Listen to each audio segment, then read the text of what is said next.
जिणमवीरम् अनंत वर्णान दंसन सावम् भोक्ष्यामि नियमसारम् केवली शुद्ध केवली वरदम् नम कर अनंत उत्कृष्ट दर्शन ज्ञानमय जिन वीर को कहो नियम सार सुकेवली शुद्ध केवली पर कथित को। श्री नियमसार जी नामक परम आध्यात्मिक ग्रंथ स्वाध्याय हेतु में विराजमान है। आज से 2000 वर्ष पहले इस महान पवित्र ग्रंथ की रचना आचार्य श्री कुंद देव द्वारा इसी पवित्र भूमि पर की गई और इसके टीकाकार पदम प्रबंधारी देव मुनिराज है। ग्रंथ का नाम नियम सार है। नियम से करने योग्य कार्य अपनी आत्मा में सम्यक दर्शन, सम्यक ज्ञान, सम्यक चारित्र रूपी निर्मल पर्याय, पवित्र पर्याय, मोक्ष मार्ग रूपी पर्याय को प्रकट करना, क्योंकि वह पर्याय स्वयं ही सुख स्वरूप है और अनंत सुख का कारण भी है। अनादिकाल से हमारे आपके आत्मा में पर को अपना जानने वाली, पर को अपना मानने वाली, पर के साथ संबंध रखने वाली ऐसी मोह राग देश रूपी मलिन पर्याय, अपवित्र रूप पर्याय प्रकट है, जो स्वयं दुख स्वरूप है और अनंत दुख का कारण भी है। ऐसी मोह राग देश रूपी मलिन पर्याय का अपनी आत्मा में से इस पर्याय का अभाव करना और सम्यक दर्शन ज्ञान चारित्र रूपी निर्मल पर्याय, पवित्र पर्याय, मोक्ष मार्ग रूपी पर्याय को प्रकट करना। ऐसे कार्य की प्राप्ति जिनवाणी माता के द्वारा अपने आत्मा के स्वरूप को पहचानना, अपनी जो आत्म वस्तु है वह परद्रव, प्रभाव और पर्याय से विभिन्न अखंड ज्ञान ज्योति स्वरूप है। ऐसे ज्ञाय प्रभु परमात्मा का माँ जनवाणी माता के द्वारा परिचय करके तत्पश्चात शरीर रागादि ये सब कर्म कृत वस्तुएं हैं, इनका हमारे आत्मा के साथ में किसी भी प्रकार का कोई संबंध नहीं है। इस प्रकार सम्यक विज्ञान पूर्वक शरीर रागादि का लक्ष्य छोड़ के अंतरोन्मुखी उपयोग के द्वारा अपने ज्ञायक प्रभु परमात्मा में अपनापन स्थापित करना, उसी को ही निज रूप से जानना और उसमें ही अपनी वर्तमान पर्याय को मग्न कराना, उसे ही अरिहंत परमात्मा ने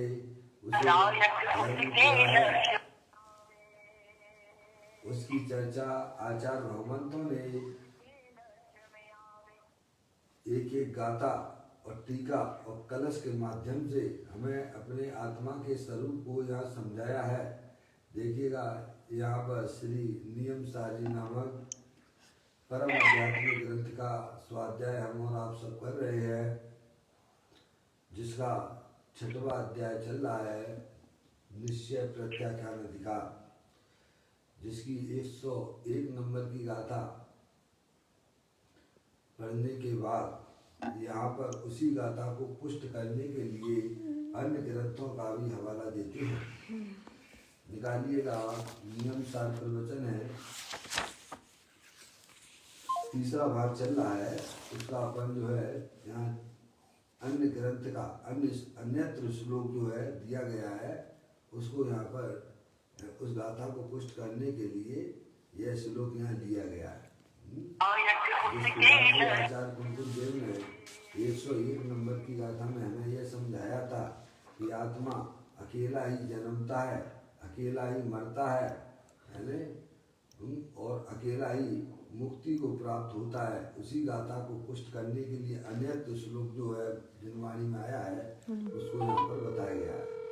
स्वयं करे भोगे स्वयं आत्मज जगमाई, स्वयं रुले संसार में स्वयं मुक्त हो जाए। क्या कहते हैं? आत्मा स्वयं कर्म करता है, स्वयं उसका फल भोगता है और स्वयं संसार में भ्रमता है। The person you're calling is not answering. Please try later. आप जिस व्यक्ति को कॉल कर रहे हैं वो उत्तर नहीं। एक वह आत्मा ही वास्तव में स्वयं कर्म को करता है, स्वयं कर्मों के फल को भोगता है और स्वयं ही संसार में 4 गति 84 लाख योनियों में परिभ्रमण करता है और स्वयं ही माँ जिनवाणी माता के द्वारा अपने आत्मा के स्वरूप को पहचान कर स्वयं ही मुक्ति को प्राप्त हो जाता है। पर धर्म का इसमें किंचित मात्र भी कुछ कारण नहीं है। बोले आप इस प्रकार के आचार्य भगवंतों ने ग्रंथों के अंदर यह चर्चा यहाँ लिखी है। देखिएगा इसी के ऊपर पूज्य गुरुदेव श्री ने यह व्याख्यान किया है, उसको भी अपन यहाँ पढ़ते हैं। जीव का ना तो कोई विरोधी है और ना कोई सहायक है। क्या? जीव का यानी आत्मा का, समझ रहे आप? ना तो कोई विरोधी है और ना कोई सहायक है।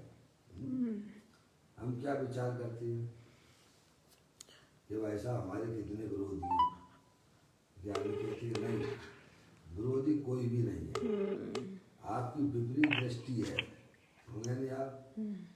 कोई किसी का विरोध कर ही नहीं सकता है, सब अपने अपना विरोध करते हैं। खरे स्वयं विपरीत रूप परिणमन करके स्वयं अपनी आत्मा का विरोध कर रहे हैं।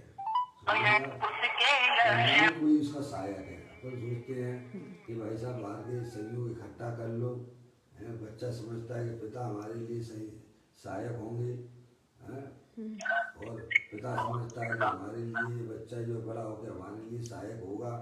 ये सब मिथ्या कल्पनाएं हैं, झूठी है सब। पत्नी समझती कि पति सहायक होगा, पति समझता है कि पत्नी सहायक होगी। लड़के लड़कियां हैं कहीं समझते कि ये मुझे सुख दे देंगे, लड़की समझती है लड़का सुख देगा, लड़की समझती है लड़का सुख देगा, लड़की समझ ना। एक दूसरे को मतलब बस जो है ऐसे बैरमुख होकर यह जीव कल्पनाओं में सो रहा है। समझ आप? कोई किसी का विरोधी नहीं है, मिथ्या परिणाम वही आपके विरोधी हैं और सम्यक दर्शन ज्ञान चारित्र वही आपके लिए सहायक हो सकता है। समझ क्या कहा?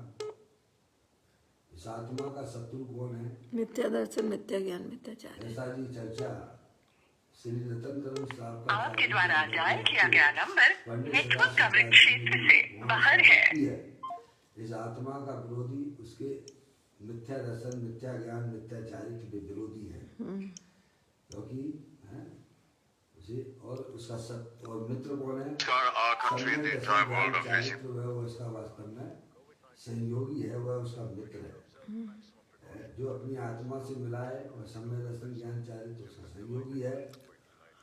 जो अपनी आत्मा का आनंद ना मिलने दे वह उसका मिथ्या परिणाम, विपरीत परिणाम, वही उसका विरोधी है। पर ब्रह्मना तो उसका विरोधी है, विरोधी है। समझ में आ रहा है?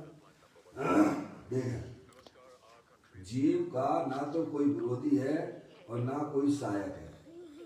कर्म का उदय जीव को रागादि कराता हो ऐसा भी नहीं है। आत्मा के साथ में अनादिकाल से कर्मों का संयोग है, ये बात ठीक है।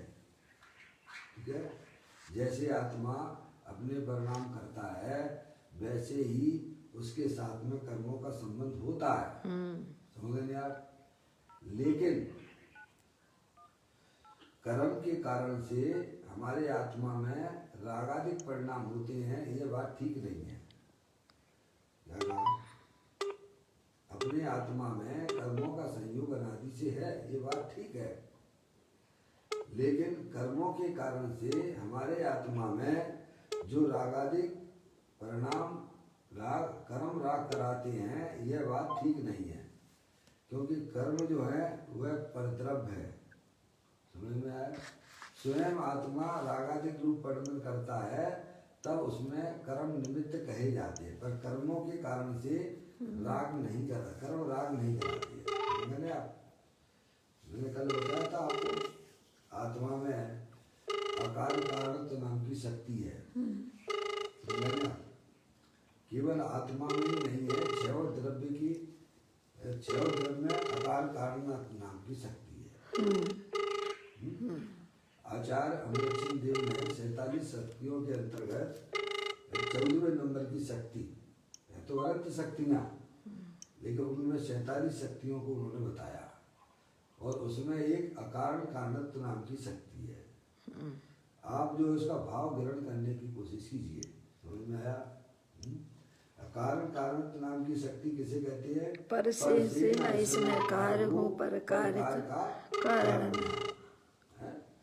पर से न इसमें कार्य हो, यानी आत्म जो वस्तु है, और पर आत्म कर्म आपके लिए क्या पर है कि सो है? पर क्या कर्म जो है वो आपके लिए परद्रव्य है कि स्व है? पर है ना, उद्गल है ना। आत्मा के साथ कर्मों का संबंध पर से न इसमें कारो, यानी अपने आत्मा में जो क्रियाएं होती है वह कर्म के कारण से नहीं होती है, दोनों के बीच में अत्यंत भाव है, समझ आप।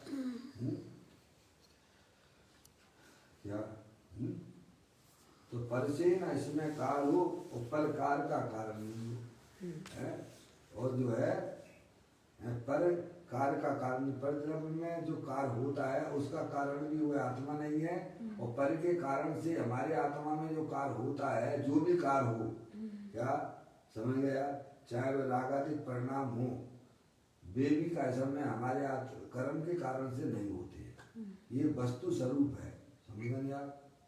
ये सिद्धांत है ये।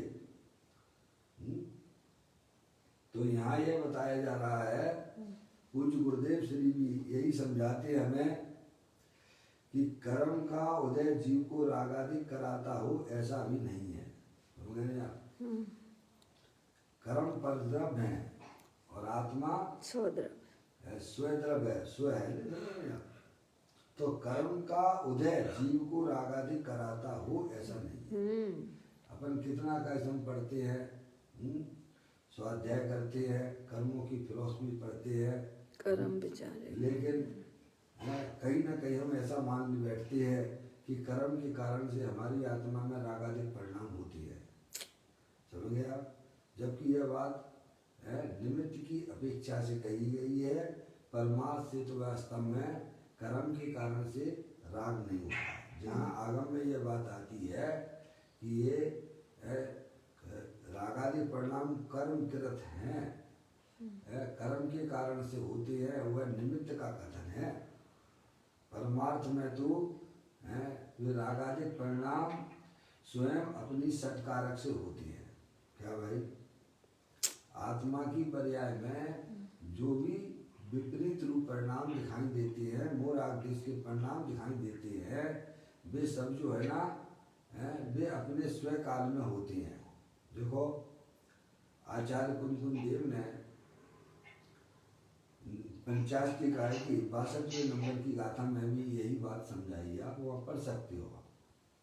विकार की उत्पत्ति स्वयं अपने स्व काल में होती है, वह परद्रव्य के कारण से नहीं होती है, या कर्मों के कारण से स्व काल में होता है रागादिक परिणाम, समझ गए आप।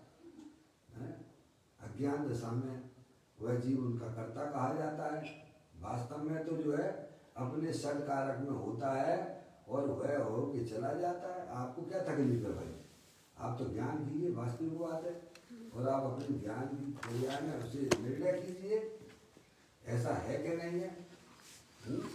कर्म के कारण से अगर राग होता हो तो कर्म तो हमेशा रहेंगे, तो फिर आपके परिणामों में राग ही राग होता ही रहेगा। फिर आप कभी भी वीतराग रूप परिणति आपकी उत्पन्न ही नहीं होगी। क्या कहा? अगर कर्म के कारण से राग होता हो तो कर्म तो हमेशा बने ही रहेंगे। क्या तो सबका अस्तित्व है ना, समझ गए ना? तो कभी भी आत्मा निराकुलता रूप वीतराग रूप परिणति रूप कोई परिवर्तन करेगा ही नहीं, समझ गए ना? तो जो है कभी जीव का जब वीतराग परिणति नहीं होगी तो मुक्ति को भी प्राप्त नहीं हो सकता फिर, समझ गए ना? तो राग आदि परिणाम कर्म के कारण से नहीं होते हैं। संसार अवस्था में जो भी राग आदि परिणाम दिखाई देते हैं वे अपने स्वयं सट कारक से उत्पन्न होते हैं और वे नाश को प्राप्त हो जाते हैं। तो मैंने आप यहाँ यह पूज्य गुरुदेव से यही समझाना चाहते हैं, कर्म का उदय जीव को राग आदि कराता हो ऐसा अभी नहीं है। जीव अकेला ही राग आदि करता है। क्या करता है? जीव जो है राग आदि परिणाम अकेला ही करता है, स्वयं कल्पना करता रहता है। क्या कल्पना में सो रहा है। रागादिक कर्म नहीं कराते, रागादिक स्वयं अपनी अज्ञानता से जीव करता है, क्योंकि उसे अपने आत्मा का ज्ञान नहीं है। अज्ञानी जीव है, ना तो उसे अपने आत्मा का पता और आत्मा के साथ में रहने वाले 8 कर्मों का पता, और ना उनके उद्देवा को पहचानता है। यही तो उसकी अज्ञानता है ना, समझ रहे आप? ज्ञान हो जाने पर फिर वे रागादिक परिणाम भी ज्ञानी जीवों की पर्याय में देखे जाते हैं, तो वह उन्हें ज्ञाता रूप से उनको जानता है। क्या? तो वह फिर कर्ता नहीं होता है, फिर वह मात्र जानने वाला ही रह जाता है, समझ रहे आप? तो कहती है जीव अकेला ही रागादिक करता है और स्वयं ही उसका फल भी भोगता है। आप कोई जरूरी नहीं है, आप जा रहे हो सड़क पे जा रहे हो, आप कौन कहता है कि आप परद्रव से प्रेम कीजिएगा?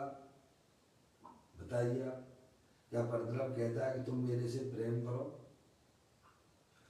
आपने किसी से प्रेम कर लिया, किसी को अपना मान लिया, फिर आपने अपनी शांति स्वयं ही भंग कर लिया। आपने पर से प्रेम करना है अपनी आत्मा के लिए एक प्रकार की फांसी है, वो आत्मा के लिए संकट है। परद्रव ये नहीं कहता है कि तुम मुझे प्रेम करो, पर यह ज्ञानी जीव अनादिकाल से यही करता चला आ रहा है, समझ रहे आप? तो स्वयं ही फिर उसके दुख को भी भोगेगा। आपने प्रेम किया है परद्रव से, है, फिर आपसे कहो कि भाई साहब शांति से जरा बैठ जाइए घर में, आप बैठ पाओगे क्या? चलते फिरते किसी से भी प्रेम कर लेना है, और फिर हमारे परिणामों में कैसे कैसे परिणाम चलेंगे भाई साहब, बोलिए आप? फिर हमारे परिणामों की स्थिति क्या होगी? पर से प्रेम करने में क्या आत्मा की शांति भंग नहीं होती है क्या? तो संकट भी फिर उसी के लिए ही है। परद्रव को जो अपना जाना जा रहा है, परद्रव को अपना माना जा रहा है, क्या ऐसा में वह स्वयं अज्ञानता में यह गलती करता है और उसका फल भी तुरंत उसकी पर्याय में अशांति रूप से उत्पन्न होता है, समझ रहे आप? स्वयं ही उसको भोगता है वो, और स्वयं ही ज्ञान कर ले तो भाई साहब निज को निज पर को पर जान, फिर दुख का निर्देश निशान। स्वयं अगर ये ज्ञान कर ले कि भाई साहब परद्रव तो परद्रव है, मैं तो वीतराग आनंद स्वरूप वस्तु हूँ, मुझे क्या जरूरत है किसी से प्रेम करने की? मैं तो स्वयं आनंद का भंडार हूँ, सुख शांति का भंडार हूँ, समझ गए आप? और पर से भी प्रेम किया जा रहा है तो काय के लिए करते हो? सुखी होने के लिए ही तो करते हो ना। पर को जो अपना जान रहे हो, अपना मान रहे हो, काय के लिए? कि भाई साहब मैं सुखी हो जाऊंगा, ये हमारे सहयोग करेंगे, समझ आप? तो ज्ञानी कहते हैं नहीं, तुम्हें सुखी होने के लिए बिल्कुल पर से प्रेम करने की जरूरत नहीं है। तुम्हें सुखी होना है, तेरा आत्मा तीनों काल सुख स्वरूप है, ज्ञानानंद मूर्ति है, अखंड ज्ञान ज्योति स्वरूप है, अनंत शक्तियों के भंडार वाला है। तुम एक बार अपने आत्मा के स्वरूप को पहचानो, समझ गए? सारी जो है विपरीत परिणतियां आपकी तुरंत छूट जाएंगी। समझे आप? तो कहते हैं जीव अकेला ही राग आदि करता है और स्वयं ही उसका फल भी भोगता है। क्या करता है? स्वयं होता है, समझे आप? यहाँ कोई ऐसा नहीं है कि भाई साहब जो है उसका फल जो है बाद में मिलेगा, बाद में भी मिलेगा, समझे आप? लेकिन वर्तमान तत्काल तो आप अशांत हो गए ना पर्याय में, उनके निमित्त से जो आपके कर्म आदि बने हैं, क्या भाई साहब, समझ रहे? तो वो जो है स्वयं ऐसी श्रृंखला चलती रहती है, द्रव कर्म से भाव कर्म, भाव कर्म से द्रव कर्म, समझ रहे आप? तो स्वयं ही यह जीव राग आदि करता है और स्वयं ही उसके फल को भी भोगता है। फल यानी दुख रूप परिणति हो जाती है, अशांत रूप परिणति हो जाती है, समझ गया? ऐसे ही धर्म भी तत्काल आपको फल देता है। अगर आपके कर्म सही हैं, कर्म सही का मतलब क्या है कि भाई साहब कि मैं तो चेतन सर भगवान आत्मा हूँ, अखंड ज्ञान ज्योति स्वरूप हूँ, वीतराग स्वरूप हूँ, समझ गए आप? जब आप इस प्रकार की स्वीकृति अपने आत्मा में करते हैं तब तत्काल आपकी पर्याय में निराकुलता रूप परिणाम का भी भोक्ता आप ही बनोगे। अज्ञान दशा में राग आदि की कर्ता होते हो और दुख का फल भी मिलता है, और सच्चा ज्ञान हो जाने पर कि भाई साहब मैं तो मनुष्य नहीं हूँ, मैं स्त्री नहीं हूँ, मैं तो चेतनेश्वर भगवान आत्मा हूँ, समझ गए आप? पूर्णानंद प्रभु भगवान आत्मा हूँ, पर द्रव्य से हमारा किसी भी प्रकार का कोई संबंध नहीं है, तो तत्काल उसकी पर्याय में निराकुलता रूप परिणति की प्राप्ति हो जाती है। केवल मान्यता बदलने पर ही भाई साहब, दृष्टि बदलने पर ही यह जीव स्वयं भी आनंद को भी भोगता है। अज्ञान दशा में राग आदि का कर्ता होता है, उसका फल भी स्वयं भोगता है, और ज्ञान होने पर मैं तो एकमात्र अखंड ज्ञान ज्योति स्वरूप हूँ, चेतनेश्वर भगवान आत्मा हूँ, स्वयं ही उसको जो है निराकुलता रूप परिणति की भी प्राप्ति होती है, समझ गए आप? तो कहते हैं जीव अकेला ही राग आदि करता है और स्वयं ही उसका फल भी भोगता है। जिस प्रकार संसार में अकेला ही भटकता है, बताओ कौन है आपके साथ में? आपको मोह के वजह से सब लगता है कि मेरे है, मेरे है, मेरे है, मेरे है, ये तुम्हारा मोह ही बोलता है। ज्ञानी कहते हैं हमें तो कोई दिखता नहीं, तुम तो अकेले, हमें तो तुम अकेले दिखते हो, तुम्हारे साथ तुम्हारा शरीर भी नहीं है, तुम्हारे साथ जो कर्मों का संबंध है वो भी तुम्हारे नहीं है। क्या भाई साहब, समझ गए आप? हमें तो तुम अकेले दिखते हो, और अकेले हो, अकेले ही रहोगे, समझ गए आप? वो अकेले है आप, समझ गए आप? ऐसी दृष्टि ज्ञानियों के पास में हुआ करती है। अज्ञानी जी मोह के उदय में स्त्री मेरी है, दुकान मेरा है, रुपया पैसा मेरा है, ऐसी कल्पना किया करता है, वही उसकी वास्तविक अज्ञानता है। तो कहते जीव अकेला ही राग आदि करता है और स्वयं ही उसका फल भी भोगता है, जिस प्रकार संसार में अकेला ही भटकता है। देखो आप कौन है, यहाँ हो आप, इसके बाद जाओगे तो अकेले ही जा रहे हो, जन्म भी तुम्हारा अकेला होता है, मरण भी होता है, दुख भी अकेला भोगते हो। तो जब अकेले हैं, परद्रव हमारा कुछ भी नहीं कर सकता है, परद्रव से हमें बिल्कुल भी लाभ नहीं होता है, तो ऐसी निमित्ताधीन दृष्टि क्यों रखना है भाई साहब? अपने आप को पहचानने की हमें कोशिश करना चाहिए, समझा? जब मैं अकेला ही संसार में परिभ्रमण करता हूँ और रहूंगा, ऐसा नहीं है कि भाई साहब मेरा कोई नाश हो जाएगा, तुम चेतनेश्वर भगवान आत्मा हो, समझा? अनंत शक्तियों के भंडार वाले हो। पर द्रव्यों से प्रेम करना, पर द्रव्यों को अपना मानना, ये हमारे आत्मा के लिए एक प्रकार की फांसी है, समझ में आया? ज्ञानी को ज्ञान हो जाता है, फिर वह पर द्रव्य से प्रेम करना छोड़ देता है और अपना चैतन्य स्वरूपी भगवान आत्मा अंतर्मुखी उपयोग के द्वारा अपने ज्ञाय परमात्मा से प्रेम करता है और स्वयं ही उस अतीन्द्रिय आनंद को भोगता है। पर द्रव्य का इसमें बिल्कुल भी किंचित मात्र भी हस्तक्षेप नहीं है, चाहे वह संसार अवस्था हो और चाहे वह मुक्त अवस्था हो।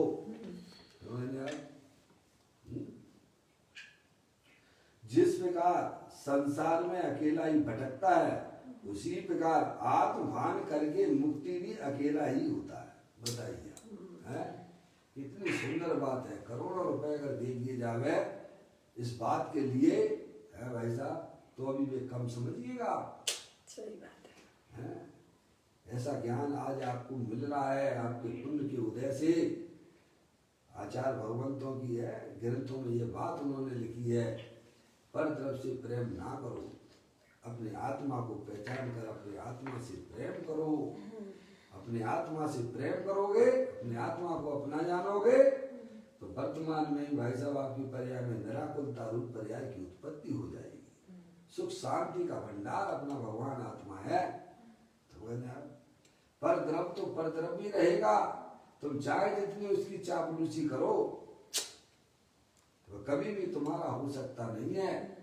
उसका मालिक वह है। मैं अपने आत्मा का मालिक हूँ, शरीर का मालिक मैं नहीं हूँ। समझ में आया? मैं तो चेतनेश्वर भगवान आत्मा हूँ।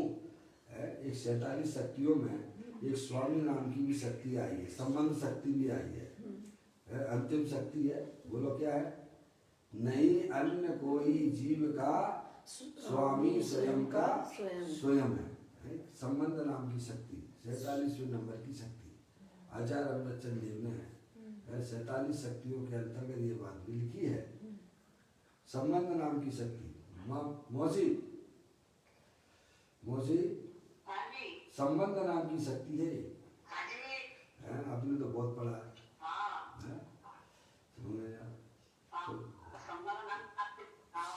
संबंध नाम की शक्ति है। तो कहते हैं उसमें नहीं अन्य कोई जीव का स्वामी स्वयं का स्वयं है। क्या हर द्रव अपना अपना स्वामी है। पुद्गल द्रव का स्वामी पुद्गल द्रव है, धर्म द्रव का स्वामी धर्म द्रव है, अधर्म द्रव का स्वामी अधर्म द्रव है, आकाश द्रव का स्वामी आकाश द्रव है, काल द्रव का स्वामी काल द्रव है। तो फिर आत्मा का मालिक कौन? स्वयं आत्मा। क्या भाई, सब द्रव अपने अपने स्वामी दिखते हैं, तो आत्मा का मालिक कौन? स्वयं है। अपने आत्मा से संबंध जोड़ने की कोशिश कीजिए। आप अपने आत्मा को अपना मालिक नहीं मानते हो, आप तो शरीर के मालिक बने बैठे हो। ये हमारी महान अज्ञानता है। ज्ञानी को अंतर दृष्टि होने पर उसको ये सब बात ज्ञान में आ जाती है। अज्ञानी जीव जितने भी दुखी दिख रहे हैं पर्याय में, वो परद्रव के स्वामी माने बैठे हैं। इसके स्वामी ये मकान किसका है? मेरा। इसका स्वामी कौन है? बोलो। तो शरीर का ही स्वामी नहीं, सर्व जीव सर्व। बोलो, हमारे दुख का कारण क्या है? पर का स्वामी, पर द्रव का स्वामी माने बैठा हुआ हूँ। यही सब है। पर द्रव से संबंध तोड़ दीजिए भाई साहब। तुम तो चेतनेश्वर भगवान आत्मा हो। आप अपने आत्मा के स्वामी हो। अपने आत्मा से संबंध जोड़िए। आ रही बराबर मौसी आ रही है क्या? हमने रुपया पैसा इकट्ठा कर लिया, मैं करोड़पति मैं अरबपति मैं खरबपति। समझ में? तुम अनंतपति हो। अनंत शक्तियां जो हमारे आत्मा में बनी हुई हैं उसके मालिक हो आप। ऐसा किसी ज्ञान नहीं है। तो कहते हैं कि उसी प्रकार आत्मभान करके मुक्ति भी अकेला ही होता है। समझ आप? हजारों मनुष्यों के बीच में हो, तथापि जो भाव करता है वह स्वयं ही करता है। बताइए, उसका फल भी स्वयं ही भोगता है। हजारों मनुष्यों के बीच हो। जैनी का बच्चा है, जैनी का बच्चा है, हरिजनों की मोहल्ले में चला गया तो हरिजन हो गया क्या? नहीं। जैनी का बच्चा है, हरिजनों के मोहल्ले में चला गया तो क्या हरिजन हो जाएगा क्या? नहीं। वह जैनी ही तो रहेगा ना। ऐसे हजारों लोग करोड़ों लोगों के बीच में रहोगे तो भाई साहब कोई आप करोड़ों पुरुष रूप नहीं दोनों हो जाओगे। तुम जो हो वही तो रहोगे ना।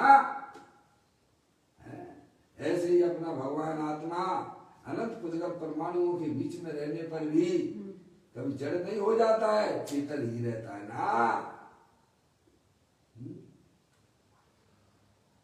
ज्ञानियों ने बहुत अच्छा काम हमको बता दिया भाई, है हमारी निद्रा खोल दी है। अनादिकाल से सो रहे थे, शरीर को अपना मालिक माने बैठे हुए थे। ज्ञानी कहते इसका मालिक तो पुद्गल द्रव्य है। कौन है? तुम तो चेतनेश्वर भगवान आत्मा हो, है? जड़ बनने की कोशिश मत कीजिएगा, तुम कभी जड़ हो सकते नहीं हो। भले ही शरीर तुम्हारे अनंत काल से तुम्हारे सहयोग में रहा है, कर वह कभी भी भाई साहब तुम शरीर रूप नहीं हो सकते, तुम उसके मालिक नहीं हो सकते हो। समझ गया? तुम तो चेतनेश्वर भगवान आत्मा हो। प्रकृति ने तुम्हें एक प्रकार की गिफ्ट दी है, तुम्हें एक समझदार व्यक्ति क्या समय बताया है, और तुम बेवकूफ बन रहे हो। परद्रव्य के मालिक बन बन के पर्याय में कचरा इकट्ठा करते हो। बड़े शर्म की बात है। तो ज्ञानी कहते हजारों मनुष्यों के बीच में हो, तथापि जो भाव करता है वह स्वयं ही करता है। बताओ अपने आप बैरमुखी होकर कौन करवा रहा है उसे? क्या हुआ है? मान लीजिए सपोज कोई व्यक्ति की वहां पे आपके सामने एक्सीडेंट हो गया, तो वह कई लोग आए, अपने अपने भाव कर रहे। क्या कोई 16 साल की लड़की है, उसका एक्सीडेंट हो गया, तो बोला सबके परिणाम एक जैसे होंगे कि सबके अलग अलग होंगे? सबके अलग अलग समझिए, सबके परिणाम अलग अलग होंगे। उस बच्ची की एक्सीडेंट में मृत्यु हुई, उसका पिता भी वहां आया, उसकी माँ भी वहां आई, उसका भाई भी वहां आया, अन्य पुरुष भी वहां खड़े हुए हैं। सबके परिणाम अलग अलग होते हैं कि नहीं होते हैं? निमित्त एक है, परिणाम सबके अलग अलग हैं। अगर निमित्त करता होता तो परिणाम भी सबके एक जैसे होते ना मौसी। अगर निमित्त करता होता तो परिणाम सबके एक जैसे होते ना। पर ऐसा होता हुआ दिख रहा है क्या? माता पिता के परिणाम अलग प्रकार के हैं, उसके भाई के परिणाम अलग प्रकार के हैं, और कामी व्यक्ति के परिणाम अलग प्रकार के हैं। और उसके दुश्मन जो भी हैं जो बाहर में, उनके परिणाम कुछ अलग जाति के हैं। सबके परिणाम अलग अलग होते हैं, सब अपने परिणामों की करता है, पर द्रव्य का करता धरता कोई भी। पर द्रव्य के कारण से आत्मा में रागादिक परिणाम नहीं होते। तो 9 कर्म की बात है। ऐसे ही आत्मा के साथ में जो 8 कर्म के कारण से आत्मा में रागादिक परिणाम नहीं होते है भाई, है? तो यह कहती है हजारों मनुष्यों के बीच में हो, तथापि जो भाव करता है वह स्वयं ही करता है, और उसका फल भी स्वयं अकेला ही भोगता है। समझ आप? ऐसा स्वभाव भान प्रत्याख्यान वही होता है। ऐसा स्वभाव भान बिना प्रत्याख्यान नहीं होता। समझिए, प्रत्याख्यान तो उसे कहा गया है कि अपने गायक प्रभु परमात्मा को अपना जानना, अपना मानना, और उसमें ही अपनी प्रवृत्ति को मग्न कराना, वही निश्चय से प्रत्याख्यान यहाँ ज्ञानियों ने कहा है। अब देखिएगा यहाँ पर 119वें नंबर का, यहाँ कहते हैं श्री सोमदेव पंडित देव ने, यहाँ पर चंपू काव्य में दूसरे अधिकार में एकत्व अनुपेक्षा का वर्णन करते हुए 119वां श्लोक यहाँ कहा है। ठीक है,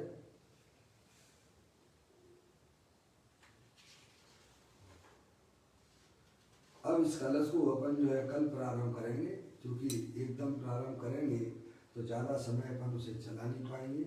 आज थोड़ा लेट क्लास प्रारंभ कर पाए हैं, कोई बात नहीं, कल से फिर समय से अपन प्रारंभ कर पाए। निज निधि निज में बताई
बोलो द्वादशांग जनवाणी माता की जय। महाजैन